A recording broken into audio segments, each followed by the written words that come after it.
ஆண்டவரும் இரட்சகருமாகிய இயேசு கிறிஸ்துவின் ஒப்பற்ற நாமத்தில் தேவனுடைய பிள்ளைகளாகிய உங்கள் யாவருக்கும் அன்பின் வாழ்த்துக்கள். இன்றைய தேவனுடைய வார்த்தைக்கு தேவ பிள்ளைகளாகிய உங்களை அன்போடு கூட கர்த்தருடைய நாமத்தில் நான் வாழ்த்துகிறேன், வரவேற்கிறேன். இன்று நாம் தியானிக்கும்படி தெரிந்து கொள்ளப்பட்ட வேத பகுதி ஆதியாகமத்தின் புத்தகம் 3வது அதிகாரம் 6வது வசனம். அப்பொழுது ஸ்திரீயானவள் அந்த விருட்சம் புசிப்புக்கு நல்லது, பார்வைக்கு இன்பமும் புத்தியை தெளிவிக்கிறதுமாய் இருக்கிறது என்று கண்டு அதன் கனியை பறித்து புசித்து தன் புருஷனுக்கு கொடுத்தாள், அவனும் புசித்தான். கர்த்தர் தன்னுடைய சாயலின்படி தன்னுடைய ரூபத்தின்படியே மனுஷனை சிருஷ்டித்து ஆதாம் ஏவாள் இருவரையும் ஏதேன் தோட்டத்துல கொண்டு வந்து வைத்தார்.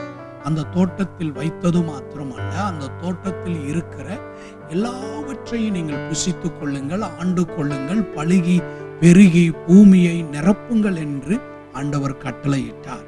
அத்தோடு நிறுத்திவிடாமல் அந்த தோட்டத்தின் நடுவே இருக்கக்கூடிய விருட்சத்தின் கனியை புசிக்க வேண்டாம் என்று சொல்லி ஆண்டவர் கட்டளையிட்டார். அந்த விருட்சம் புசிப்பும் நல்லதுமாக தெரிந்தது, அது இன்பமாக தெரிந்தது, அது புத்தியை தெளிவிக்கிறதாக தெரிந்தது, அது இச்சிக்கப்படத்தக்கதாக இருக்கிறது என்பதை அறிந்தால்.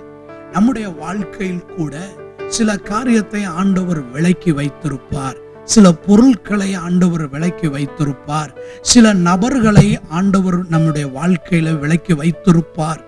ஆண்டவர் விலக்கி வைத்தது நம்முடைய பார்வைக்கு அது ஏற்றதாக இருக்கும், அது இச்சிக்கப்படத்தக்கதாக இருக்கும், அது இன்பத்தை தரக்கூடியதாக இருக்கும், அது சந்தோஷத்தை தரக்கூடியதாக இருக்கும், அது நமக்கு ஆனந்தத்தை தரக்கூடியதாக இருக்கும், அது நமக்கு ஏற்றது போல இருக்கும்.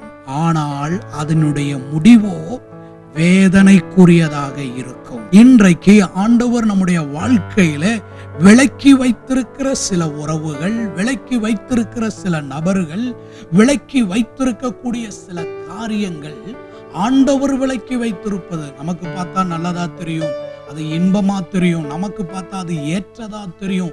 ஆண்டவர் விலக்கி வைத்திருப்ப சில காரியங்கள் நமக்கு சரியானதாக தோன்றும், நமக்கு ஏற்றதாக தோன்றும், அது நம்முடைய கண்களை தெளிவிக்கிறதாக தோன்றும், அது நமக்கு இன்பம் தரக்கூடியதாக தோன்றும். ஆண்டவர் விலக்கி வைத்தது நமக்கு இன்பம் தருகிறது, அது நமக்கு ஏற்றது, அது புசிப்பதற்கு நல்லது என்று அதில் நாம் நிலைத்திருப்போமானால், அதை நாம் ஏற்றுக்கொள்ளுவோமே ஆனால், அது ஆரம்பத்தில் இன்பமாயிருக்கும், அது ஆரம்பத்தில் ஆனந்தமாயிருக்கும், அது ஆரம்பத்தில் நமக்கு அனுகூலமாயிருக்கும், அது ஆரம்பத்தில் நமக்கு மிகுந்த பலன் தரக்கூடியதாக பயன்படக்கூடியதாக இருக்கும்.